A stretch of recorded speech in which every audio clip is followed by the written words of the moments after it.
Okay, we're with Nicolette next from Triskelion, and you're going to tell us a little bit about the work that you do here. Well, we're Triskelion. We're a contract research organization, and we're active in the food and feed industry as well as the farm industry and chemical industry. But of course, we're here today for the food industry, and actually we address three key questions for the food industry. What's in your product? Is your product intended what it's is your product doing what it's intending to do? And of course, is your product safe? And especially if we look at is your product doing what it's intended to do, we have a great in vitro tool which really mimics the complete GI tract, and we're quite happy with that and proud of that. Yeah, I think you have to come and have a look at this. So we're going to venture this way a little bit because this mimics the intestines of the human being, doesn't it? Yeah, it is actually. It's a system. This is like our new generation. The model itself is already developed over 20 years ago. It's a well-validated system, and we have over 180 scientific peer-reviewed publications written on the model, and it really mimics the GI tract. So if you look at this one, as you can see probably, this mimics the stomach. And this is the small intestine, which mimics the average conditions of the small intestine.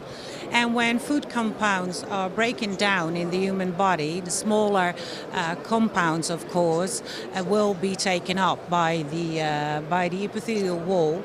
And that's what we actually mimic with this membrane. So we have access to the real bioaccessible fraction of the human body.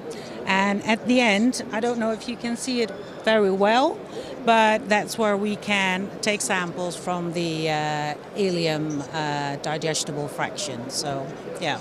And we have another model as well, which mimics the colon, but we're not having that here as a mock-up at the show. So.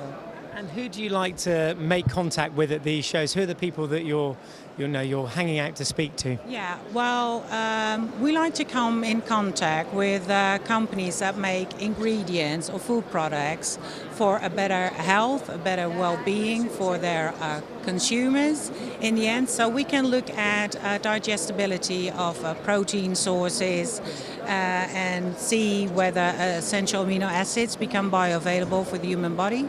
But we can look at prebiotic effects, and we can look at the microbiome, which becomes, of course, much more of interest of the entire industry. So we can really do research and gather scientific evidence to back that up. You've left me feeling sort of very scientific and nerdy, which is great. And I'm imagining one of those in my stomach, sort of just wandering around. Yeah. Well, we have a big picture of the small intestine and the large one. Yeah. Great. Yeah. So well, listen, thank you very much for your time, and, you're very and welcome. have a great show. Yes. Thank you very much. Thank you. Cheers. Okay. Bye.